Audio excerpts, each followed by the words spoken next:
ಇದೆಲ್ಲ ನಮ್ದು ಸಕ್ಸಸ್ ಬೇಕಂತ ಹೇಳಿದ್ರೆ ಲಾಂಗ್ ಟರ್ಮ್ ಬೇಕು ಸ್ನೇಹಿತರೆ. ನೋಡಿ ಈಗ ಭತ್ತ ಬೆಳೀತಾರೆ ಗೊತ್ತಾ, ಎಷ್ಟು ತಿಂಗಳು ಕಟಾಪ್? 3 ತಿಂಗಳು, 4 ತಿಂಗಳು, 5 ತಿಂಗಳು, ಕರೆಕ್ಟ್ ಅಲ್ಲ? ಮತ್ತೆ ಬೆಳಿಲೇಬೇಕಾ? ರಾಗಿ, ಜೋಳ ಎಲ್ಲ ಸಣ್ಣ ಸಣ್ಣ ಕಟಾವು, ಕರೆಕ್ಟ್ ಹೌದು ಅಲ್ವೋ? ಮಾವು, ತೆಂಗು, ಅಡಿಕೆ 5 ವರ್ಷ 6 ವರ್ಷ ಬೆಳೆಸ್ಬೇಕು ಗಿಡನ. Long term. ಯಾವಾಗ ಲಾಂಗ್ ಟರ್ಮ್ ಫಲ ನಿಮ್ಗಿಲ್ಲ, ಆದ್ರೆ ನಿಮ್ಗೆ ಗೊತ್ತು 5 ವರ್ಷದ ನಂತರ 6 ವರ್ಷದ ನಂತರ ಇದು 100% ನಮಗೆ ಫಲ ಕೊಡುತ್ತೆ ಅಂತ. ನೀವೇನ್ ಮಾಡ್ತೀರಾ? ಗಿಡ ನೆಡ್ತೀರಾ, ಪಾತಿ ಮಾಡ್ತೀರಾ, ನೀರ್ ಹಾಕ್ತೀರಾ, ಗೊಬ್ಬರ ಹಾಕ್ತೀರಾ, ಬೇಲಿ ಹಾಕ್ತೀರಾ, ಕರೆಕ್ಟ್ ಹೌದು ಅಲ್ವೋ? ಅದಕ್ಕೆ ದುಡ್ಡು ಖರ್ಚಾಗಲ್ವಾ? ದುಡ್ಡು ಖರ್ಚಾದ್ರೂ 5 ವರ್ಷದವರೆಗೂ ಮೇಂಟೈನ್ ಮಾಡ್ತೀರಾ. ನಿಮ್ಮ ಮೈಂಡ್ ಸೆಟ್ ಒಂದು ಫಿಕ್ಸ್ ಆಯ್ತು, 5 years ಆಫ್ಟರ್ ಇದೆಲ್ಲ ನಾನು ರಿಟರ್ನ್ ತೆಗಿತೀನಿ ಅಂತ. ಕರೆಕ್ಟ್ ಹೌದು ಅಲ್ವೋ? ಕರೆಕ್ಟ್ ತಾನೆ? ಜನರೇಷನ್ ಟು ಜನರೇಷನ್ ಸಾಕ್ಬಿಡುತ್ತೆ. ಅಂದ್ರೆ ಯೋಚನೆ ಮಾಡಿ ಸ್ನೇಹಿತರೆ, ಡೈರೆಕ್ಟ್ ಸೆಲ್ಲಿಂಗ್ ಇಂಡಸ್ಟ್ರಿ ಬಂದಾಗ ಯಾಕೆ ಈಗ ಹಾಕಿದ ತಕ್ಷಣ ನಾಳೆನೇ ಬರಬೇಕು ಅಂತ ಹೇಳೋದು? ನಾನು ಸೇರಿ 1 ತಿಂಗಳಾಯ್ತು, ನಮ್ ದುಡ್ಡೇ ಬಂದಿಲ್ಲ. ಏನಪ್ಪ ಕೆಲಸ ಮಾಡಿದೆ? ಕಂಪ್ನಿ ಮುಚ್ಚೋದ್ರೊಳಗೆ ಅವರೇ ಹೋಗಿರ್ತಾರೆ. ಒಬ್ಬ ಏನ್ ಮಾಡದಂತೆ ಗೊತ್ತಾ, ಯಾರ ಬಂದರಂತೆ, ಅವ್ರ ತಾಯಿ, ಮಗ ನಿಂಗೊಂದು ಮದುವೆ ಮಾಡ್ಬೇಕಂತ ಇದ್ದೀನಿ. ಮದುವೆನಾ? ನನಗೆ ಆಗಲ್ಲ, ನನಗೆ ಭಯ ಆಗುತ್ತೆ. ಯಾಕೆ ಭಯ ಆಗುತ್ತೆ? ಮೊನ್ನೆ ನನ್ನ ಫ್ರೆಂಡ್ ಹೇಳ್ತಿ, ಅವಳು ನೇಣು ಹಾಕೊಂಡಿಲ್ಲ, ಅವನೇ ನೇಣು ಹಾಕೊಂಡ್ಬಿಟ್ಟು. ಹೌದು, ನಂಗೆ ಭಯ ಆಗುತ್ತೆ ಭಯ ಆಗುತ್ತೆ ಭಯ ಆಗುತ್ತೆ ಅಂತೇಳಿ ಲಾಸ್ಟಿಗೆ ಆಯ್ತು, ಯಾವುದಕ್ಕೂ ಹೇಳ್ತೀನಮ್ಮ, ನೀನು ಸುಮ್ಮನಿರು, ನಾನು 4 ಜನ ಕೇಳ್ಬೇಕು ಅಂತ. ಒಬ್ಬರ ಹತ್ರ ಹೋದ್ರಂತೆ, ರಮೇಶ್ ಹತ್ರ ಹೋದ್ರಂತೆ. ರಮೇಶ್ ಅಣ್ಣ ಏನು ಮದುವೆ ಆಗ್ಬೇಕು, ಹೆಂಗಣ್ಣ ನೀನು ಮದುವೆ ಆಗಿದ್ದೀರಾ ಅಂದರೆ,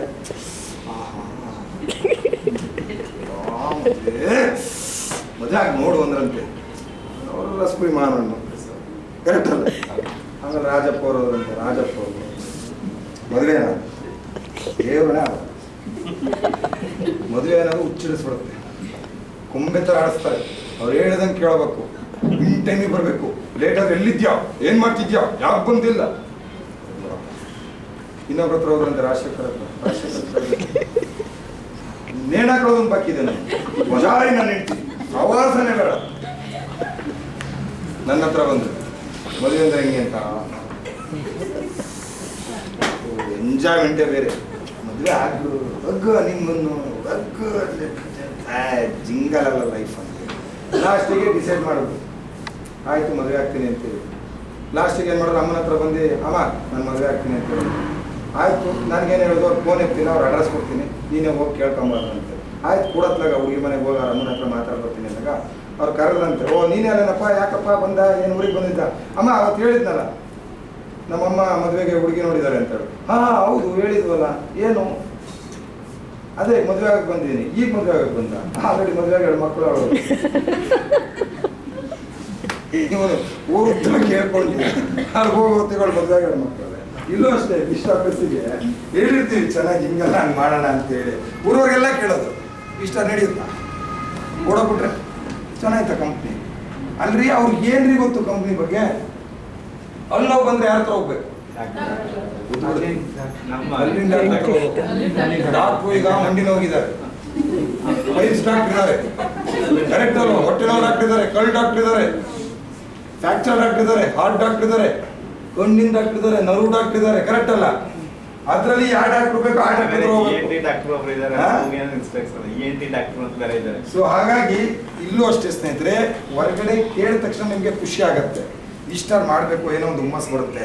ಹೊರಗಡೆ ಜೋಶಲ್ಲಿ ಹೋಗ್ತೀರಾ ಯಾರ್ದೋ ಮನೆಗೆ, ಇದಾಗಲ್ಲ, ನೀನು ಸೇರ್ಬಿಟ್ಟ, ಓ ಇಂಥ ಕಂಪ್ನಿ ನಾನು ನೋಡ್ಬಿಟ್ಟಿನಿ, ನಾನು ಒಳ್ಳತ್ತೀನಿ, ನೀನು ಒಳ್ಳತ್ತೀಯ. ಆಮೇಲೆ ಬಂದು, ಮೇಡಮ್ ನಾನು ಅವತ್ತೇನೋ ಹೇಳ್ಬಿಟ್ಟೆ, ನಮಗೆಲ್ಲ ಅಲ್ಲ ಮೇಡಮ್, ನೀವು ಸೂಪರ್ ಮೇಡಮ್, ನೀವು ನಿಮ್ಮ ಕೈಲಿ ಆಗುತ್ತೆ ಸರ್, ನೀವು ಸೂಪರ್, ನಿಮ್ಮ ಕೈಲಿ ಆಗುತ್ತೆ, ನೆಗೆಟಿವ್ ಕೊಟ್ಬಿಡ್ತೀವಿ. ಅದು ಹೇಳೋಕ್ಕಿಂತ ಮುಂಚೆ ಏನು ಮಾಡ್ಬಿಡ್ತೀವಿ ಗೊತ್ತಾ, ನಾವು 4 ಜನಕ್ಕೆ ಕೇಳೋದು, ಮಾಡ್ದ ನಾನು ಮೊನ್ನೆ ಒಂದು ಮೀಟಿಂಗ್ ಹೋದೆ, ಏನೋ ಹೇಳ್ತಿದ್ರು, ಊಟಿ ಮಾಡಿದಾರಂತೆ, ಹಂಗೆ ಮಾಡಿಬಿಟ್ಟಿರಂತೆ, ಆಗುತ್ತಾ? ಅವ್ರಿಗೇನು ಗೊತ್ತಿದೆ? ಅವ್ರ ಕೆಲಸದಲ್ಲಿ ಫಿಟ್, ಕರೆಕ್ಟ್ ಹೌದಲ್ವೋ? ನಿಮಗೆ ವಿ*+ಅಲ್ಲಿ ನಿಮ್ಗೆ ಏನು ಹೇಳಿದ್ದಾರೆ ಸೀನಿಯರು, ಅದರಲ್ಲಿ ಏನಾದ್ರು ನೆಗೆಟಿವ್ ಬಂದರೆ ನೀವು ಕೇಳಬೇಕಾಗಿದ್ದು ಯಾರಿಗೆ? ನಿಮ್ಮ ಸೀನಿಯರಿಗೆ ಬಂದು ಕೇಳಬೇಕು, ಅವ್ರಿಗೆ ಕೇಳೋದಲ್ಲ. ಅವ್ರಿಗೇನು ಗೊತ್ತಿಲ್ಲ, ನಿಮ್ಮ ಸೀನಿಯರ್ ಹತ್ರ ಕೇಳಬೇಕು. ಎಕ್ಸಾಂಪಲ್ ಈಗ ಪ್ರಿಯಾ ಮೇಡಮ್ ಯಾರಿಗೂ ಹೇಳಿದ್ದಾರೆ ಅನ್ಕೊಳ್ಳಿ, ನೀವು ಬಂದು ಕೇಳಬೇಕಾಗಿದ್ದು ಯಾರಿಗೆ? ಪ್ರಿಯಾ ಮೇಡಮ್ ಅಲ್ಲಿ ಹೋಗಿದ್ದೆ ಮೇಡಮ್, ಏನೋ ಪ್ರಾಡಕ್ಟ್ ಕೊಡಿದ್ರಂತೆ, ಅವ್ರಿಗೇನೋ ಹೆಚ್ಚು ಕಮ್ಮಿ ಆಗ್ಬಿಡುತ್ತಂತೆ. ಹೌದಾ ಮೇಡಮ್, ಏನಾದ್ರು ಹೆಚ್ಚು ಕಮ್ಮಿ ಆಗುತ್ತಾ? ನಾಳೆ ಕಂಪ್ನಿ ಹೊಡೋಗ್ಬಿಟ್ರೆ ಹೆಂಗೆ ಅಂತ ಹೇಳಿದ್ರೆ ಅವ್ರಿಗೆ ಕೇಳಬೇಕು. ಯಾಕಂದರೆ ಅವರು ಸತತವಾಗಿ 6 ವರ್ಷದಿಂದ ಈ ಕಂಪ್ನಿ ಕೆಲಸ ಮಾಡ್ತಾ ಇದ್ದಾರೆ, ವಾರ ಇನ್ಕಮ್ ತೊಗೊಳ್ತಾ ಇದ್ದಾರೆ, ಪ್ರಾಡಕ್ಟ್ ತೊಗೊಂಡಿದ್ದಾರೆ. ಸ್ನೇಹಿತರೆ, ಹಂಗೇನಾದ್ರು ಪ್ರಾಡಕ್ಟಲ್ಲಿ ರಿಸಲ್ಟ್ ಇಲ್ಲ ಅಂದಿದ್ರೆ, ಹಂಗೇನಾದ್ರು ಕಂಪ್ನಿ ಓಡೋಗಿದ್ರೆ ಎಲ್ಲ ಜನ ಬಂದು ಯಾರನ್ನ ಓಡಿಸ್ತಿದ್ರು ಗೊತ್ತಾ? ಅವ್ರನ್ನ ಓಡಿಸ್ತಿದ್ರು, ನನ್ನನ್ನು ಓಡಿಸ್ತಿದ್ರು. 8 ವರ್ಷದಿಂದ ಇವತ್ತವರೆಗೂ ಒಬ್ಬ ವ್ಯಕ್ತಿ ಕಂಪ್ನಿಗೆ ಬಂದು ನನಗೆ ಹಿಂಗಾಗಿದೆ ಅಂತ ಯಾರು ಹೇಳಿಲ್ಲ. ಕೆಲವರಿಗೆ ರಿಸಲ್ಟ್ ಬಂದಿಲ್ಲ ಅಂದರೆ ಅವ್ರು ಸರಿ ಕೊಡೋದಿಲ್ಲ. ಅದಕ್ಕೊಂದು ಸಿಸ್ಟಮ್ ಇದೆ ಕುಡಿಲಿಕ್ಕೆ. ಬೆಳಗ್ಗೆ ಕುಡಿದ್ಬಿಟ್ಟು 2 ದಿನ ಬಿಟ್ಬಿಟ್ಟು ಮದುವೆಗೆ ಹೋಗಿದ್ದೆ, ನಾಮಕರಣಕ್ಕೆ ಹೋಗಿದ್ದೆ, ನಾನು ಕುಡಿದಿಲ್ಲ ಅಂದರೆ ನಾವೇನು ಮಾಡಲಿಕ್ಕಾಗುತ್ತೆ? ಕರೆಕ್ಟ್ ಅಲ್ವಾ? ಡಾಕ್ಟ್ರು ಜ್ವರಕ್ಕೆ ಔಷಧಿ ಕೊಟ್ಟಿದ್ದಾರೆ, 7 ದಿನ ಕರೆಕ್ಟಾಗಿ ತಗೊಳ್ಳಿ ಅಂತ ಹೇಳಿದ್ದಾರೆ. ಬೆಳಗ್ಗೆ ಸಂಜೆ ನಾವು 2 ತಗೊಂಡ್ಬಿಟ್ಟು ಡಾಕ್ಟ್ರೆ ಜ್ವರ ಹೋಗಿಲ್ಲ ಅಂದರೆ ನನ್ನ ಮಾತ್ರೆ ಎಲ್ಲ ಮುಗಿಸಿದ್ರಾ? ಇಲ್ಲ ಸರ್, ಫಸ್ಟ್ ಸರಿ ಕುಡಿದ್ನಲ್ಲ ಟಾನಿಕ್ಕು ಮತ್ತು ಮಾತ್ರೆ, ಸ್ವಲ್ಪ ಜ್ವರ ಬಿಟ್ಟಂಗಾಯ್ತು, ಬೆವರು ಬಂತಲ್ಲ, ತಗೊಂಡಿಲ್ಲ ಸರ್. ಮೇಲಿನ ಜ್ವರ ಹೋಗುತ್ತೆ, ಒಳಗಿನ ಜ್ವರ ಹೋಗಿಲ್ಲ, ಮತ್ತೆ ತಗೊಂತ. ಹಂಗೆ ಇಲ್ಲೂ ಅಷ್ಟೇ ಸ್ನೇಹಿತರೆ, ಯಾರ್ಯಾರ ಕಾಯಿಲೆ ಎಷ್ಟೆಷ್ಟು ವರ್ಷದ ನಮಗೆ ಗೊತ್ತಿಲ್ಲ. ಕೆಲವರು 10 ವರ್ಷ, ಕೆಲವರು 15 ವರ್ಷ, ಕೆಲವರು 8 ವರ್ಷ, ಕೆಲವರು 5 ವರ್ಷ. ಕೆಲವ್ರಿಗೆ ತುಂಬ ಜಲ್ದಿ ರಿಸಲ್ಟ್ ಬರುತ್ತೆ, ಬಾಡಿ ಸ್ಪಂದ್ಸ್ ಇರುತ್ತೆ. ಕೆಲವ್ರಿಗೆ ಸ್ವಲ್ಪ ಲೇಟ್ ಆಗುತ್ತೆ, 3 ತಿಂಗಳಾಗ್ಬೋದು, 4 ತಿಂಗಳು, 5 ತಿಂಗಳಾಗ್ಬೋದು. ಅವ್ರದ್ದು ಒಳಗೆ ಲಿವರ್ ಎಷ್ಟು ಕೆಟ್ಟಿದೆಯೋ ನಮಗೆ ಗೊತ್ತಿಲ್ಲ, ಶುಗರ್ದು ಪ್ಯಾನ್ಕ್ರಿಯಸ್ ಎಷ್ಟು ದಿನ ಕೆಟ್ಟೋಗಿದೆಯೋ ಗೊತ್ತಿಲ್ಲ. ನಮಗೆ ಗೊತ್ತಿಲ್ಲದಂಗೆ ಸ್ವೀಟ್ ತಿಂತಾರೆ, ನಮ್ಗೆ ಏನು ಗೊತ್ತಿದೆ? ನಮ್ಮದು ಯಾವುದೇ ಕಾರಣಕ್ಕೂ ಮೆಡಿಸಿನ್ ಅಲ್ಲ ಸ್ನೇಹಿತರೆ, ನಿಮ್ಮ ತಲೆಯಲ್ಲಿರಲಿ. ನಮ್ಮದು ಫುಡ್ ಸಪ್ಲಿಮೆಂಟ್ಸರಿ ಕೂಡ, ನಮ್ಮದು ಮೆಡಿಸಿನ್ ಅಲ್ಲ. ಆಯಸ್ಸನ್ನು ವೃದ್ಧಿ ಮಾಡುತ್ತೆ. ಏನು ಹೇಳಿ? ಆಯಸ್ 60 ವರ್ಷಕ್ಕೆ ಸಾಯವನ್ನ 65ಕ್ಕೆ ತಳ್ಳುತ್ತೆ, 65ಕ್ಕೆ ಹೋಗೋನ್ನ 70, 75ಕ್ಕೆ ತಳ್ಳುತ್ತೆ. ನಮ್ಮ ಪ್ರಾಡಕ್ಟು ನಮ್ಮ ಒಳಗೆ ಯಾವುದೇ ಕಾರಣಕ್ಕೂ ಬ್ಯಾಕ್ಟೀರಿಯಾಗಳಿರ್ಬೋದು ಅಥವಾ ವೈರಲ್ ಇನ್ಫೆಕ್ಷನ್ ಬರದಂಗೆ ಸೇಫ್ ಗಾರ್ಡ್ ಆಗಿ ಬೇಲಿ ಹಾಕಿ ತಡೆಯುತ್ತೆ ಸ್ನೇಹಿತರೆ. ಅಷ್ಟು ಬಿಟ್ಟರೆ ಬೇರೆ ಏನಿಲ್ಲ ಸ್ನೇಹಿತರೆ. ಒಂದು ಪಾರ್ಟ್. ಇನ್ನೊಂದು ಪಾರ್ಟು ಸ್ನೇಹಿತರೆ, you cannot wake up dead body so give birth to new child ಅಂತ ಇದೆ ಸ್ನೇಹಿತರೆ. ಈಗ ನಾನು ಒಂದು ಹೇಳ್ತೀನಿ ಕೇಳಿ, ಹೇಳಿದವ್ರಿಗೆ ಹೇಳಿ ಈ ವರ್ಡ್ ಇದೆಯಲ್ಲ, ನಾನು ರಾಯಲ್ ಚಾಲೆಂಜಸ್ಗೂ ನಾನು ತೊಗೊಳ್ತೀನಿ. ಬೇರೆಯವ್ರಿಗೆ ಇರ್ಬೋದು ಅಥವಾ ನೀವು ಹೊಸ ವ್ಯಕ್ತಿಗಳಿಗೆ, ನೀವು ಎಷ್ಟೇ ಹೇಳಿದ್ರು ಅವ್ರು ಆಗಿಲ್ಲ ಅಂತ ಹೇಳಿದ್ರೆ ಹೊಸ ವ್ಯಕ್ತಿನ ಸೃಷ್ಟಿ ಹೇಳಿ, ಹೊಸ ವ್ಯಕ್ತಿಗಳು ಸೃಷ್ಟಿ ಮಾಡಿ. ನಮ್ಗೆ ಒಳ್ಳೆ ಮಗು ಬೇಕು ಅಂದರೆ 2 ಮಕ್ಕಳು ಪೆದ್ದ ಆಗಿದೆ ಅಂದರೆ ನಾವೇನು ಮಾಡಬೇಕು? ಇಲ್ಲ 3ನೇ ಮಗು ಪ್ಲಾನ್ ಮಾಡಬೇಕು. ಯಾವುದು ಸರ್ ಪರ್ಮಿಷನ್ ಕೊಟ್ಟು ಒಂದೇ ಇರೋದು ರೆಡಿ ಇದ್ರ ಅಂತ ಇಷ್ಟೆಲ್ಲ ಗೊತ್ತಾಗುತ್ತೆ. ಈಗ 2 ಪೆದ್ದು ಅಂದಮೇಲೆ 3ನೇದಾದ್ರು ರೆಡಿ ಮಾಡ್ಕೊಳ್ಳೇಬೇಕಾ? 3 ಪೆದ್ದು ಅಂದರೆ 4ಕ್ಕೆ ಹೋಗ್ಲೇಬೇಕು. ಇಲ್ಲ ಅಂದರೆ ಆಶ್ರಮದಲ್ಲ ಎಲ್ಲ ತಗೊಳ್ಳೇಬೇಕು. ಕರೆಕ್ಟ್ ಹೌದವರು? ಇಲ್ಲಿ ಇದ್ದವ್ರಿಗೆ 20 ಸರಿ ಹೇಳಿ ಅಂತ ಬೇಜಾರಾಗಕ್ಕಿಂತ ಹೊಸ ವ್ಯಕ್ತಿಗಳನ್ನು ಸೃಷ್ಟಿ ಮಾಡಿ. ನಾನು ಡೈಲಿ ಹೊಸ ವ್ಯಕ್ತಿಗಳನ್ನು ಸೃಷ್ಟಿ ಮಾಡ್ತಾ ಇರ್ತೀನಿ ಸ್ನೇಹಿತರೆ. ಯಾರ ಮೇಲೂ ಡಿಪೆಂಡ್ ಇಲ್ಲ ಸ್ನೇಹಿತರೆ. ಸಂತೋಷ್ ಯಾವತ್ತೂ ಡಿಪೆಂಡ್ ಇಲ್ಲ, ಅದಕ್ಕೆ ಇವತ್ತು ಸಕ್ಸಸ್. ಯಾವಾಗ ಡಿಪೆಂಡ್ ಆಗ್ತೀರಾ ಫೇಲು ಸ್ನೇಹಿತರೆ. ಇವ್ರು ಬಂದ್ರೇ ಆಗೋದು, ಇವ್ರು ಬಂದರೆ ಸ್ನೇಹಿತರೆ ನಿಮ್ಗೆ ಯಾವಾಗ ಟೀಮ್ ಡೆವಲಪ್ಮೆಂಟ್ ಆಗೋದು ಗೊತ್ತಾ? ಯಾರು ಆಗಲ್ಲ ಅಂದಿರ್ತಾರಲ್ಲ, ಯಾರು ಬರಲ್ಲ ಅಂತಾರಲ್ಲ, ಅವ್ರಿಗೋಗಿ ಇನ್ನೊಂದು ವ್ಯಕ್ತಿನ ಜಾಯಿನ್ ಮಾಡಿ ನಿಮ್ಮ ಇನ್ಕಮ್ ತೊಗೊಂಡು ನೀವು ಯಾವಾಗ ಸಕ್ಸಸ್ ಆಗಿ ತೋರಿಸ್ತೀರ ಆಟೋಮೆಟಿಕ್ಲಿ ನಿಮ್ಗೆ ಬರುತ್ತೆ. ಯಾವಾಗ ನೀವು ಅಯ್ಯೋ ಅವ್ರು ಹೇಳ್ತಾರಲ್ಲಪ್ಪ ಶಿವನಾರಾಯಣ ನಂಗೆ ಇದ್ದಿದ್ದೇ ಒಂದು ಆಂಟಿ, ಇದ್ದಿದ್ದೇ ಒಂದು ಅಂಕಲ್, ಜಗತ್ತಲ್ಲಿ ಯಾರು ಜನನೇ ಇಲ್ವಾ? ಕೆಲವರು ಹೇಳ್ತಾರೆ ಸರ್ ನಾನು ಎಲ್ಲರಿಗೂ ಹೇಳ್ಬಿಟ್ಟೆ ಸರ್, ಎಲ್ಲರಿಗೂ ಹೇಳ್ಬಿಟ್ಟೆ. ನಿನ್ನ ಫೋನಲ್ಲಿ ಎಷ್ಟು ಕಾಂಟ್ಯಾಕ್ಟ್ ಇದೆ? ಫೋನಲ್ಲಿ ಏನು ಸರ್ ಇರ್ಬೋದು ಸರ್ ಸ್ವಲ್ಪ ಜನ ನಾನೇನು ಮಾಡಿಬಿಟ್ಟೆ ಒಂದು ಮೀಟಿಂಗಲ್ಲಿ, ಓಕೆ ನಾಳೆ ಬರ್ತಾ ಮೀಟಿಂಗ್, ಮುಂದಿನ ವಾರ ಮೀಟಿಂಗ್ ಬರಬೇಕಾದ್ರೆ ಯಾರ್ಯಾರು ಹೊಸ ಕಾಂಟ್ಯಾಕ್ಟ್ ಲಿಸ್ಟ್ ಮಾಡ್ಕೊಂಬರ್ತೀರಾ? ಕಾಂಟ್ಯಾಕ್ಟ್ ಲಿಸ್ಟ್ ಮಾಡ್ಕೊಂಬರ್ತಾರೆ ಅಂದರೆ ಮೊಬೈಲಲ್ಲಿ ಇರುತ್ತಲ್ಲ, ಯಾರ್ಯಾರು ಹೊಸ ಕಾಂಟ್ಯಾಕ್ಟ್ ಲಿಸ್ಟ್ ಮಾಡ್ಕೊಂಬರ್ತೀರಾ ಎಲ್ಲರಿಗೂ 500 ರೂಪಾಯಿ ಕೊಡ್ತೀನಿ ಅಂದರೆ ಒಂದು ಕಾಂಟ್ಯಾಕ್ಟಿಗೆ 500 ರೂಪಾಯಿ ಕೊಡ್ತೀನಿ. ನೆಕ್ಸ್ಟ್ ವೀಕ್ ಮೀಟಿಂಗಲ್ಲಿ ಒಬ್ಬೊಬ್ರು 50-100 ಬರ್ಕೊಂಡ್ಬಂದ್ರು. ನಾನು ಕೇಳಿದೆ ಕೂರಿಸ್ಕೊಂಡು ಕೌನ್ಸಿಲಿಂಗ್ ಮಾಡಿದ್ದು. ಇದ್ಯಾರು ಸರ್? ಇದು ಆಂಟಿ, ಇದು ಸರ್ ನಮ್ಮ ದೊಡ್ಡಪ್ಪ, ಇದು ನಮ್ಮ ಚಿಕ್ಕಪ್ಪ ಸರ್, ಇವರು ಸರ್ ನಮ್ಮ ಚಿಕ್ಕಪ್ಪನ ತಮ್ಮನ ಹೆಂಡ್ತಿ ಸರ್. ಅಲ್ಲ ಇಡೀ ಕಾಂತಾನ್ ಬಂತು, ಜನ ಇಲ್ಲ ಅಂತಿದ್ರು. ಎಲ್ಲಿಂದ ಬಂತು? ಚಿಕ್ಕಪ್ಪ ಯಾರು? ಚಿಕ್ಕಮ್ಮನ ಹೆಂಡ್ತಿ, ತಮ್ಮನ ಹೆಂಡ್ತಿ ಯಾರು? ಜನ ಇದಾರೆ ತಾನೆ? ಜನ ಇಲ್ಲ ಜನ ಮಾಡೋಕ್ಕಾಗಲ್ಲ ಅಂತೀರ ಸ್ನೇಹಿತರೆ. ಜನಗಳ ಸಾಮ್ರಾಜ್ಯ ಇದೆ ಇಂಡಿಯಾದಲ್ಲಿ. 140 ಕೋಟಿ ಜನಸಂಖ್ಯೆ ಇಂಡಿಯಾದಲ್ಲಿದೆ ಸ್ನೇಹಿತರೆ. ಜನಸಂಖ್ಯೆ ತುಂಬ ಇದೆ. ನೀವೇನು ಮಾಡ್ತಾರೆ ಗೊತ್ತಾ? ಅನ್ವೇಷಣೆ ಮಾಡ್ತಾ ಇಲ್ಲ, ಕಂಫರ್ಟ್ ಝೋನಲ್ಲಿ ಇದ್ದೀರಾ. ಎಲ್ಲಿದ್ದೀರಾ ಅಲ್ಲೇ ಇದ್ದೀರಾ. ಅದು ನಿಮ್ಮ ತಪ್ಪು ಅಲ್ಲ ಸ್ನೇಹಿತರೆ, ನಿಮ್ಮ ಅಕ್ಕಪಕ್ಕ ಇರ್ತಕ್ಕಂಥ ವಾತಾವರಣಗಳ ತಪ್ಪು. ಯಾರು ನೀವು ಸಾಲಗಾರರ ಜೊತೆ ಇರ್ತೀರಾ ನಿಮಗೂ ತಲೆಕೆಟ್ಟು ಹುಚ್ಚಿಡ್ದೋಗುತ್ತೆ. ಯಾವಾಗ ನೋಡಿದ್ರೆ ಅವ್ನು ಏನು ಮಾಡ್ತಾ ಗೊತ್ತಾ? ಅವ್ನು ಬೈತ್ ಅನ್ಕೊಳ್ಳೋ, ಇವ್ನು ಬೈತ್ ಅನ್ಕೊಳ್ಳೋ, ನೇಣು ಹಾಕಬೇಕಂತ ಇದೆ, ಒಂದಿನ ನೇಣು ಹಾಕೊಳ್ಳೋದೆ. ಅವ್ರ ಹತ್ರ ಕೇಳಿ ನಿಮಗೂ ತಲೆ ಕೆಟ್ಟೋದು. ನೋಡಿ ಗಂಧ ಇದೆ ಗೊತ್ತಾ? ಗಂಧ ತೆಯ್ಯೋರ ಪಕ್ಕ ಇತ್ತು ಅಂದರೆ ಅವ್ರ ಕೈಯೂ ಸುಗಂಧ ಆಗುತ್ತೆ, ಅವರೂ ಗಂಧದ ವಾಸನೆ ಗಮ್ ಅಂತ ಇರ್ತಾರೆ, ಅವ್ರ ಜೊತೆ ಇರೋರು ಗಮ್ ಅಂತ ಇರ್ತಾರೆ. ಕರೆಕ್ಟ್ ಹೌದಲ್ವೋ? ಯಾವ್ದಾದ್ರು ಪರ್ಫ್ಯೂಮ್ ಅಂಗಡಿಗೆ ಹೋಗ್ಬಿಡಿ ನೀವು ಬೇಕಾದ್ರೆ, ನಿಮ್ಮ ಫ್ರೆಂಡ್ ಪರ್ಫ್ಯೂಮ್ ತಗೋತಾನೆ, ಅವ್ನು ನೋಡ್ಕೋತಾನೆ, ನೀವು ಪಕ್ಕದಲ್ಲಿದ್ದೀರಾ, ಅವ್ನು ನೋಡ್ಕೊಂಡಿದ್ದು ನಿಮಗೂ ಬಿತ್ತಾ? ಮನೆಗೆ ಹೋದ ತಕ್ಷಣ ಎಲ್ಲಿ ಹೋಗಿದ್ರಿ ಅಂತ ಇದೆ ಅಂತ ಕೇಳ್ತಾರೆ. ಕರೆಕ್ಟ್ ಹೌದು ಅಲ್ವೋ? ಅಂದರೆ ಹೊಡ್ಕೊಂಡಿದ್ದಾರ ತಗೊಂಡಿದ್ದಾರ ನಿಮ್ಗೆ ಹತ್ತುತ್ತೋ ಇಲ್ವೋ? ಸವಾಸ ದೋಷ ಅಂತ. ಯಾವ ದೋಷ? ಸವಾಸ ದೋಷ. ಸ್ನೇಹಿತರೆ, ನನಗೆ ಫ್ರೆಂಡ್ಸ್ ಕಮ್ಮಿ ಸ್ನೇಹಿತರೆ. ಮುಂಚೆ ತುಂಬ ಫ್ರೆಂಡ್ಸ್ ಇದ್ರು, ನನಗೀಗ ಫ್ರೆಂಡ್ಸ್ ಕಮ್ಮಿ. ಯಾಕೆ ಗೊತ್ತಾ? ನನಗೆ ಕ್ವಾಂಟಿಟಿ ಇಲ್ಲ, ಕ್ವಾಲಿಟಿ ಇದೆ. ನನಗೆ ಕ್ವಾಂಟಿಟಿ ಇಲ್ಲ. ನೀನು ಚಿಕ್ಕಮಂಗ್ಳೂರು ಬನ್ನಿ ಬೇಕಾದ್ರೆ, ಒಂದಿನ ನಾನು ಮನೇಲಿ ಇರ್ತೀನಿ ಬೇಕಾದ್ರೆ ನನ್ನ ಫ್ರೆಂಡ್ಸ್ ಹೊಡ್ಕೊಂಡೊಟ್ಟಿಗೆ ಎಲ್ಲೂ ತಿರ್ಗಕ್ಕೆ ಹೋಗಲ್ಲ ಸ್ನೇಹಿತರೆ. ಅಲ್ಲೇ ಯೂಟ್ಯೂಬು, ಟ್ರೈನಿಂಗು, ಯಾವುದೋ ಝೂಮ್ ಮೀಟಿಂಗು ಏನಾರು ಹಾಕ್ಕೊಂಡು ಮನೆ ವಾತಾವರಣದಲ್ಲಿ ನಾನು ವೈಫೈ ಕೇಳ್ತಾರೆ, ಎಲ್ಲರೂ ಹೋಗ್ರಿ, ಅಕಸ್ಮಾತ್ ಗಾಡಿ ಆಡೋದು ಆರಾಮಾಗಿ ಹೋಗಿ ಬನ್ನಿರಿ. ಯಾಕೆ ಅಂತ ಬೇಡ. ಇರೋ ಫ್ರೆಂಡ್ಸ್ ಎಲ್ಲ ಪಾರ್ಟಿ ಮಾಡೋಣ ಅನ್ನೋ ದುಡ್ಡು ನೋಡ್ಬಿಟ್ಟು, ಇರೋ ಫ್ರೆಂಡ್ಸ್ ಅಲ್ಲಿಗೆ ಹೋಗೋಣ ಬಾ ಅಂತ ಕರೆಯೋರು, ಇರೋ ಫ್ರೆಂಡ್ಸ್ ದುಡ್ಡು ಕೇಳೋರು ಇರೋದು, ಹಂಗಾಯ್ತು ಹಿಂಗಾಯ್ತು, ಬರೀ ಈ ಸಮಸ್ಯೆ ಮಾತಾಡೋರು. ಅವ್ರ ಒಟ್ಟಿಗೆ ಸೇರ್ಕೊಂಡ್ರೆ ನನಗೂ ಒಂದು ದೊಡ್ಡ ಸಮಸ್ಯೆ ಆಗೋದು. ನಮ್ಮ ಎನ್ವೈರನ್ಮೆಂಟ್ ಸುತ್ತಮುತ್ತ ಹಾಳು ಮಾಡ್ತಾರದಷ್ಟೇ, ನಿಮ್ಗೆಲ್ಲ ಆಗಲ್ಲ. ಫಸ್ಟ್ ಆಫ್ ಆಲ್ ಹಾಳು ಮಾಡಿದ್ದೆ ನಮ್ಮನ್ನು ನಮ್ಮ ತಂದೆ ತಾಯಿ. ಏನು ಸರ್ ಹಿಂಗಂತೀರ ಅಂತೀವಿ? ಹೌದು. ಆ ಮಗು ಇದ್ದಾಗ ನಾವೇನಾದ್ರು ಮುಟ್ಟಕ್ಕೆ ಹೋದಾಗ ಅಂಬೆಗಾಲ ಹಾಕೊಂಡು ಬೆಂಕಿ ಬೆಂಕಿ ಬೆಂಕಿ ಮುಟ್ಬೇಡ ಮುಟ್ಬೇಡ. ಒಂದ್ಸರಿ ಮುಟ್ಟಕ್ಕೆ ಬಿಟ್ಟಿದ್ರೆ ಏನಾಗಿತ್ತು? ಅಲ್ಲಿ ಹೋಗ್ತಿತ್ತು ಅದು. ಇನ್ನೊಂದ್ಸರಿ ಏನು ಮಾಡೋದು ಗೊತ್ತಾ? ಹಂಗೆ ವಾಪಸ್ ಹೋಗ್ಬಿಡೋದು. ಬೇಡ ಸೈಕಲ್ ಹೊಡ್ಬೇಕಾದ್ರೆ ಬಿದ್ದುಬಿಟ್ಟು ಸೈಕಲ್ ಹೊಡಬೇಡ, ಸೈಕಲ್ ಹೊಡಬೇಡ, ಸೈಕಲ್ ಹೊಡಬೇಡ. ಸೈಕಲ್ಲು ಕಳ್ಸ್ಕೊಡಲ್ಲ, ಇಟ್ಕೊಳ್ಳೋಕ್ಕೂ ಟೈಮ್ ಇಲ್ಲ, ಕಳ್ಸೋಕ್ಕೂ ರೆಡಿ ಇಲ್ಲ. ಬಿದ್ದುಬಿಡ್ತೀಯ. ಎಲ್ಲದಕ್ಕೂ ನೋ. ಯಾವ್ದು ಇದಾಗಲ್ಲ ಇದಾಗಲ್ಲ ಇದಾಗಲ್ಲ. ಡಾಕ್ಟ್ರು, ನೀನು ಡಾಕ್ಟ್ರು, ನಾನು ಯಾಕೆ ದುಡ್ಡು ಕಟ್ಟಿ ವೇಸ್ಟ್ ಮಾಡಲಿ ನಿಮಗೆ? ಡಾಕ್ಟ್ರು ಅಂತ ಡಾಕ್ಟ್ರು ಓದು ಸಾಕು, ಡಿಗ್ರಿ ಬಿಟ್ಟು ಯಾವ್ದಾದ್ರು ಮಾಡ್ಬೋದು, ಮಾಸ್ಟರ್ ಸಾಕು. ಡಾಕ್ಟ್ರು ಕನ್ಸು ಹೋಗೇ ಬಿಡ್ತು. ಪ್ರತಿಯೊಂದಕ್ಕೂ ಆಗಲ್ಲ ಆಗಲ್ಲ ಆಗಲ್ಲ ಆಗಲ್ಲ ಆಗಲ್ಲ ಸ್ನೇಹಿತರೆ. ಆಗಲ್ಲ ಅಂತ ಹೇಳೋರೆ ಜಾಸ್ತಿ ಇರೋ ಜಾಗದಲ್ಲಿ ನಾವೇನು ಸಾಧನೆ ಮಾಡೋಕ್ಕಾಗಲ್ಲ ಸ್ನೇಹಿತರೆ. ಒಂದೇ ಇಂಡಸ್ಟ್ರಿ ನಿನ್ ಕೈಲಿ ಆಗುತ್ತೆ ಅಂತ ಹೇಳೋದು, ಅದು ಡೈರೆಕ್ಟ್ ಸೆಲ್ಲಿಂಗ್ ಇಂಡಸ್ಟ್ರಿ. ಅದು ಇಷ್ಟ ಆಗುತ್ತೆ. ಹೇಳಿದ್ರು SSLC ಕಂಪ್ಲೀಟ್ ಆಗಿತ್ತು, ಅದಾದಾಗ ಅಂಗಡಿ ಇದೆ ನೋಡ್ಕೊಂಡು ಡುಮ್ಕಿ ಹೊಡೆದಿದ್ದೆ, ಅಂಗಡಿ ಇತ್ತು ನೋಡ್ಕೊಂಡು. ಅದು ಮನಸ್ಸು ತಡೀಲಿಲ್ಲ. ಡಿಪ್ಲೊಮಾಗೆ ಹೋದೆ ಎಲೆಕ್ಟ್ರಾನಿಕ್ಸ್, ಅದರಲ್ಲೂ 6 ತಿಂಗಳು ಬಿಟ್ಟೆ, ತಲೆಗೆ ಹೋಗಲಿಲ್ಲ. ಮನೇಲಿ ಕಮಿಟ್ಮೆಂಟ್ ಆಯಿತು, ಮನೆ ಕಟ್ಟಿದ್ರು 40 ಲಕ್ಷ. ಅವತ್ತೇ ಕಮಿಟ್ಮೆಂಟ್ ಮಾಡಿಕೊಂಡ್ರು. 97 40 lakhs ಅಂದರೆ ಇವ್ರು 40 crores ಕಮಿಟ್ ಆದರು. ಬಡ್ಡಿ ಕಟ್ಟೋಕ್ಕಾಗ್ತಾಯಿಲ್ಲ. ಮನೆಯನ್ನು ಕಟ್ಬಿಟ್ರು ಬಡ್ಡಿ ಕಟ್ಟಂಗಿಲ್ಲ, ಏನು ಕಟ್ಟಿಲ್ಲ. ಮನೆ ಒಳಗಿದ್ರು ನೆಮ್ಮದಿ ಇಲ್ಲ, ದುಡ್ಡು ಬೇಕು. ಆ ಬಡ್ಡಿ ಕಟ್ಟೋಕ್ಕಾಗ್ತಾಯಿಲ್ಲ ಅಂದ್ಮೇಲೆ ಏನು ಮಾಡೋದು?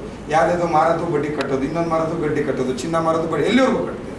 ಆಮೇಲೆ ಯೋಚನೆ ಮಾಡಿದ್ದು ಆಗೋ ಕೆಲಸ. ಯಾರೋ ಕರ್ಕೊಂಬಂದು ಮೀಟಿಂಗಲ್ಲಿ ಕೂರಿಸಿದ್ರು ನನ್ನ ಫ್ರೆಂಡ್ ರವಿಕುಮಾರ್ ಅಂತೇಳಿ. ಅಲ್ಲಿ ಹಿಂಗೆ ದುಡ್ಡು ಮಾಡ್ಬೋದು, ಹಂಗೆ ದುಡ್ಡು ಮಾಡ್ಬೋದು ಅಂತೆಲ್ಲ ಹೇಳ್ತಿದ್ರು. ಅವತ್ತು ನನಗೆ ಪ್ರಾಡಕ್ಟು ಜನ ತಲೆ ಇರಲಿಲ್ಲ, ನಂಗೆ ದುಡ್ಡು ಬೇಕಿತ್ತು. ದುಡ್ಡಿನ ಹುಚ್ಚಿಡ್ದಿತ್ತು. ಏನು ಮಾಡಬೇಕಪ್ಪ ಈಗ ಅಂದೆ. ಏನಿಲ್ಲ, 4 ಜನಕ್ಕೆ ಫ್ರೆಂಡ್ಸ್ ಕರ್ಕೊಂಬಂದೆ, ಅವರಿಂದ ಸ್ಟಾರ್ಟ್ ಮಾಡಿಸಿದೆ. ಡೆವಲಪ್ ಆಗ್ತಾ ಆಗ್ತಾ ಆಗ್ತಾ ಆಗ್ತಾ ಆಗ್ತಾ ಸ್ನೇಹಿತರೆ, ಇವತ್ತು 28 ವರ್ಷದಲ್ಲಿ ಇರ್ಬಿಟ್ಟು ಆಸ್ತಿ ಉಳಿದು 10 crores ಇನ್ಕಮನ್ನು ಮಾಡಿದೆ. 40 lakhs ಕ್ರೆಡಿಟಲ್ಲಿ. ಕಡಿಮೆ ಮಾಡ್ತಿದ್ದ ಸಾಲ 40 ಲಕ್ಷ ಇತ್ತು. ಇವತ್ತು ಅದೇ ಲಕ್ಷ ತೀರಿಸಿ ಇವತ್ತು 10 ಕೋಟಿ ಆಸ್ತಿ ಮಾಡಿ ಇನ್ನು ಮುನ್ನುಗ್ತಾ ಇದ್ದೀನಿ ಸ್ನೇಹಿತರೆ. ಅಂದರೆ ಅವತ್ತೊಂದು ಕಾರ್ಯಕ್ರಮಕ್ಕೆ ಹೋದಾಗ ಹೇಳಿದ್ರು, ನಿನ್ನ ಕೈಲಿ ಆಗುತ್ತೆ, ನೀನು ಮಾಡಬಹುದು, ನಿನ್ನ ಸಮಸ್ಯೆಗೆ ನಿನ್ನ ಹತ್ರನೇ ಪರಿಹಾರ ಇದೆ. ನೋಡಿ, ಎಷ್ಟೋ ಜನ ಏನು ಗೊತ್ತಾ, ಸಮಸ್ಯೆ ಬಗ್ಗೆ ಮಾತಾಡ್ತಾರೆ, ಸಮಸ್ಯೆಗೆ ಪರಿಹಾರ ನೋಡಿ. ಸಾಲ ಇದೆ ಏನು ಮಾಡೋದು, ಸಾಲ ಇದೆ ಏನು ಮಾಡೋದು, ಸಾಲ ತೀರ್ಸೋದು ಹೆಂಗೆ ಅಂತ ಯಾರು ಯೋಚನೆ ಮಾಡಿಲ್ಲ. ಇವತ್ತು ಡೈರೆಕ್ಟ್ ಸೆಲ್ಲಿಂಗ್ ಇಂಡಸ್ಟ್ರಿ ನೀವು ಬಂದಿದ್ದೀರಾ ಅನ್ಕೊಳ್ಳಿ. ನಾನು ಕಾರ್ ತೊಗೊಂಡಿದ್ದೀನಿ, ನೀವು ಕಾರ್ ತೊಗೋಬೋದು ಮೇಡಮ್. ನಾನು ಮನೆ ಮಾಡಿದ್ದೀನಿ, ನೀವು ಮನೆ ಮಾಡ್ಬೋದು ಅಂತ ನಾನು ಹೇಳ್ತೀನಿ. ಅದೇ ನಿಮ್ಮ ಅಕ್ಕ ತಂಗಿ ಹೇಳಿ, ನಿಮ್ಮ ಬಾವ ಮನೆ ಮಾಡಿದನ್ ಕಣೆ, ಅಕ್ಕ ಹೆಂಗಿದ್ರು ಬಾವ ಹಂಗೆ ಹಿಂಗೆ ಮಾಡ್ತಾ ಇದ್ದಾರಲ್ಲ ರಿಯಲ್ ಎಸ್ಟೇಟು, ನಮ್ಮ ಮನೆಯವ್ರನ್ನ ಒಂಚೂರು ಸೇರಿಸ್ಕೊಳ್ಳೋ ಬಂದು ಇಲ್ಲಪ್ಪ ಅವರೆಲ್ಲ ಆಲ್ರೆಡಿ ಪಾರ್ಟ್ನರ್ ಇದ್ದಾರಪ್ಪ, ಹಂಗೆಲ್ಲ ಸೇರಿಸ್ಕೊಳಕ್ಕೆ ಆಗೋದಿಲ್ಲಪ್ಪ. ಸೇರಿಸ್ಕೊಳ್ಳೋದೇ ಇಲ್ಲ. ಎಲ್ಲಿ ನೀವು 2 ಚೈನ್ ಹಾಕ್ಬಿಟ್ಟಿದ್ರಲ್ಲ, ಅವಳು 2 ಚೈನ್ ಹಾಕ್ಬಿಟ್ರೆ, ನೀವು ಕಾರ್ ತಂದಿರ, ಅವಳು ಕಾರ್ ತಗೊಬಿಟ್ರೆ ಲೆವೆಲಿಗೆ ಬಂದ್ಬಿಟ್ರೆ ಕರೆಕ್ಟ್ ಹೌದು ಅಲ್ವೋ? ಯಾರು ರಿಲೇಟಿವ್ ಫ್ರೆಂಡ್ಸಲ್ಲಿ ಸ್ವಲ್ಪ ಹುಮ್ಮಸ್ ಕೊಡ್ಬೋದು, ರಿಲೇಟಿವ್ ಅಲ್ಲಂತೂ ಯಾರು ಕೊಡಲ್ಲ, ನೀವು ಮೇಲೆ ಬರ್ತಾರೆ ಅಂತ ಸ್ನೇಹಿತರೆ. ಆದರೆ ಇವತ್ತು ವಿ ಸ್ಟಾರ್ ಪ್ಲಸ್ಸಲ್ಲಿ ನಿಮ್ಮ ಕೈಲಿ ಆಗುತ್ತೆ ಆಗುತ್ತೆ ಆಗುತ್ತೆ ಅಂತ ಹೇಳಿ ನಿಮ್ಮನ್ನು ಎಲ್ಲೋ ತಗೊಂಡು ಹೋಗ್ತಾರೆ. ಅದೇ ಮೈಂಡ್ ಸೆಟ್ಟಲ್ಲಿ ನೀವೇನಾದಿತ್ತು ಅಂದರೆ ಎಲ್ಲಿ ಬೇಕಾದರೂ ಡೆವಲಪ್ಮೆಂಟ್ ಆಗ್ಬೋದು, ಇಲ್ಲಾಂದ್ರೆ ಆಗಲ್ಲ. ನೋಡಿ, ಇಲ್ಲಿ 3 ಕೆಲಸ ಏನು ಹೇಳಿ? ಜಾನ, ಸಂಜಾನ, ಕರ್ಣ. ತಿಳ್ಕೊಳ್ಳೋದು, ತಿಳಿಸೋದು, ಕೆಲಸ ಮಾಡೋದು. ಏನಿದೆ? ತಿಳ್ಕೊಳ್ಳೋದು, ಸಂಸ್ಥೆ ಏನು ಅಂತ ತಿಳ್ಕೊಳ್ಳೋದು, ಅದನ್ನ 4 ಜನಕ್ಕೆ ತಿಳಿಸೋದು. ಆಮೇಲೆ ಏನು ಮಾಡೋದು ಹೇಳಿ? ಕಲಿಸೋದು. ನಾವೇನು ಮಾಡ್ತಾ ಇದ್ದೀವಿ ಹೇಳಿ? ತಿಳ್ಕೊಂಡಿದ್ದೀವಿ, ಆ ವಿಷಯವನ್ನ ನಿಮಗೆ ಕಳಿಸ್ತಾ ಇದ್ದೀನಿ. ನಾನು ಆಲ್ರೆಡಿ ಜಾಂಬು ಅಂತ ಹೇಳಿದೆ ನೋಡಿ, ಕರೆಕ್ಟ್ ಹೌದಲ್ವೋ? ನಿನ್ನ ಕೈಲಿ ಆರಬಲ್ಲೆ, ನೀನು ಆರಬಲ್ಲೆ ಅಂತ ಹೇಳಿ ಆರಿಸೋದಕ್ಕೆ ಇವತ್ತು ಇಡೀ ಜಗತ್ತಲ್ಲಿ ಹೈಯೆಸ್ಟ್ ಯಾವ ದೇವ್ರದ್ದು ಇಲ್ವಂದ್ರೆ ಅಷ್ಟು ದೇವರು ಆಂಜನೇಯನ ದೇವಸ್ಥಾನಗಳಿದೆ. ಕರೆಕ್ಟ್ ಹೌದಲ್ವೋ? ಇವತ್ತು ಅಷ್ಟೇ ನೀವೆಲ್ಲ ಏನು ಕೂತಿದ್ದೀರಾ ಅಂದರೆ ನಿಮ್ಮಲ್ಲೂ ಒಬ್ಬ ಅದಮ್ಯವಾದ ಶಕ್ತಿ ಇದೆ ಸ್ನೇಹಿತರೆ. ದೇವರು ಒಂದು ಕೆಲಸ ಏನು ಮಾಡಿದಾನೆ ಗೊತ್ತಾ? ಅವನು ಒಳ್ಳೆ ಕೆಲಸ ಮಾಡಿದ್ದಾನೆ. ಎಲ್ಲರಿಗೂ ಶಕ್ತಿ ಗೊತ್ತಾಗ್ಬಿಟ್ಟಿದ್ರೆ ಏನು ಮಾಡೋದು ಗೊತ್ತಾ? ದೇವ್ರನ್ನ ಆಟ ಆಡಿಸ್ಕೊಡೋದು. ಅದಕ್ಕೆ ದೇವ್ರು ಏನು ಮಾಡ್ಬಿಟ್ಟ ಗೊತ್ತಾ? ಅವ್ನ ಶಕ್ತಿ ಅವನಿಗೆ ಗೊತ್ತಿದ್ದಂಗೆ ಒಳಗೆ ಇಟ್ಬಿಡಿ, ಹುಡುಕು, ಅನ್ವೇಷಣೆ ಮಾಡು ಅಂತೇಳಿ ಒಬ್ಬ ವ್ಯಕ್ತಿನ ಬಿಟ್ಟಿದ್ದಾರೆ. ಆ ವ್ಯಕ್ತಿ ಯಾರಂತ ಗೊತ್ತಿಲ್ಲ. ನಾನಿರ್ಬೋದು, ಪ್ರಿಯಾಕದಮ್ ಇರ್ಬೋದು, ನೇತ್ರ ಇರ್ಬೋದು, ನಾಗರತ್ನ, ನಿಮ್ಮ ಫ್ರೆಂಡ್ಸು ಯಾರೋ ಇರ್ಬೋದು, ಗೊತ್ತಿಲ್ಲ. ನಿಮ್ಮ ಕೈಲಿ ಆಗುತ್ತೆ ಅಂತ ಹೇಳಿ ನಿಮ್ಗೆ ಆಶ್ವಾಸನೆ ಕೊಡಬೇಕಾದ್ರೆ ನಿಮ್ಮಲ್ಲೂ ಒಂದು ಶಕ್ತಿ ಇದೆ ಅನ್ನೋ ಒಂದು ಮೈಂಡ್ಸೆಟ್ ಅಲ್ಲಿ ಬರುತ್ತೆ ಸ್ನೇಹಿತರೆ. ಯಾವಾಗಲೂ ನಾವು ಅದೇ ಯೋಚನೆ ಮಾಡ್ತಿದ್ರೆ ಆಗಲಿಕ್ಕೆ ಸಾಧ್ಯತೆ ಇಲ್ಲ. ನೋಡಿ, ಇದೇ ಜಾಂಬವಂತ ಆಂಜನೇಯಂಗೆ ನಿಮಗೆ ಸಾಧ್ಯತೆ ಇದೆ ಅಂತ, ಇದೇ ಪ್ರಿಯಾಕದಮ್ ಅವ್ರಿಗೆ ಸಾಧ್ಯತೆ ಇದೆ ಮೇಡಮ್, ನಿಮ್ಮ ಕೈಲಿ ಆಗುತ್ತೆ, ಮಾಡಿ ಮಾಡಿ ಅಂತ ಹೇಳಿದ್ರು. ಇವತ್ತು ಡೈಮಂಡ್ ರ್ಯಾಂಕಿಗೆ ಬಂದು ಅವರ ಚೆಕ್ 13,40,000 ಆಗಸ್ಟ್ 16ನೇ ತಾರೀಕು ಚೆಕ್ ಕೊಡ್ತಾರೆ.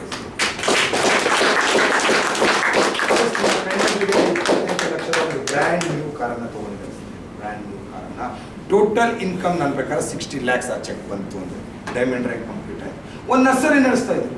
ನಾನು ಬಂದಾಗ ನರ್ಸರಿ ನಡೆಸ್ತಾ ಕೂತಿದ್ರು. ಮಕ್ಕಳಿಗೆ ಪಾಠ ಹೇಳ್ಕೊಟ್ಟು A for ಆಪಲ್, ನನಗೆ ಮುಂದಿರೋದು ಗೊತ್ತಿಲ್ಲ. B for ball, C for cat. ನಮಸ್ತೆ ಮೇಡಮ್ ಬಂದೆ. ಸರ್ ಬಂದ್ಬಿಟ್ರೆ ಸರ್ ಬನ್ನಿ ಸರ್ ಬನ್ನಿ ಸರ್ ಬನ್ನಿ ಸರ್. ಕೋವಿಡ್ ಬಂತು, ಡಮ್ ಅಂತ ಸ್ಕೂಲ್ ಓಪನ್ ಮಾಡಲ್ವ ಅಂದರೆ, ಅಯ್ಯೋ ಸ್ಕೂಲಲ್ಲಿ ಸರ್ ಅಡ್ವಾನ್ಸ್ ಕೊಟ್ಟಿದ್ದೀವಿ, ತಿಂಗಳ 12,000 ಬಾಡಿಗೆ ಕೊಡಬೇಕು, ಈ ಬಾಡಿಗೆನೂ ಬೇಡ, ಮತ್ತೆ ಟೀಚರಿಗೆ ಸಂಬಳ ಕೊಡಬೇಕು, ಓಪನ್ ಮಾಡೋಂಗಿಲ್ಲ. ಪರ್ಮಿಷನ್ ಸಿಕ್ತು, ಅದರಲ್ಲೂ ಸಣ್ಣ ಮಕ್ಕಳಿಗೆ ಪರ್ಮಿಷನ್ನೇ ಕೊಡಲಿಲ್ಲ. ಮತ್ತೆ 6 ತಿಂಗಳು ಮುಂದಾಕೋದು ಕರೆಕ್ಟ್ ಅಲ್ಲ. ಸ್ಕೂಲಿಗೆ ಇನ್ವೆಸ್ಟ್ಮೆಂಟ್, ಟೀಚರಿಗೆ ಇನ್ವೆಸ್ಟ್ಮೆಂಟ್, ಅಲ್ಲಿ ಇರ್ತಕ್ಕಂಥ ಅರೇಂಜ್ಮೆಂಟ್ಸ್ಗಳಿಗೆ ಇನ್ವೆಸ್ಟ್ಮೆಂಟ್ಸ್ ಕರೆಕ್ಟ್ ಹೌದು ಅಲ್ವೋ. ಮತ್ತು ಅದೇ ಬಿಸ್ನೆಸ್ ಏನಾದ್ರು ನಂಬ್ಕೊಂಡಿದ್ರೆ ಜೀವನ ಹೆಂಗೆ ನಡೀತಿತ್ತು. ಆದ್ರೆ ಅವತ್ತು ಒಂದು ಡಿಸಿಷನ್ ತಗೊಂಡ್ರು, ರೈಟ್ ಟೈಮಿಗೆ ರೈಟ್ ಕಾನ್ಸೆಪ್ಟ್, ರೈಟ್ ಪರ್ಸನಿಂದ ರೈಟ್ ಪ್ಲಾನ್ ಸಿಕ್ತು, ರೈಟ್ ಪ್ರಾಡಕ್ಟ್ ಸಿಕ್ತು. ಅವತ್ತು ತೊಗೊಂಡ ಒಂದು ನಿರ್ಧಾರ ಸ್ನೇಹಿತರೆ, ನಿಮ್ಮ ಕೈಲಿ ಆಗುತ್ತೆ ಮೇಡಮ್, ನೀವು ಮಾಡ್ಬೋದು ನೋಡಿ, ಈ ಥರ ಅವಕಾಶ, ಇಂಥ 10 ನರ್ಸರಿ ನೀವು ಓಪನ್ ಮಾಡ್ಬೋದು ಅಂತ ಹೇಳಿದ್ರೆ ಇವತ್ತು ಆ ಮೇಡಮ್ ಆ ಲೆವೆಲ್ಗೆ ಬಂದಾಯಿತು.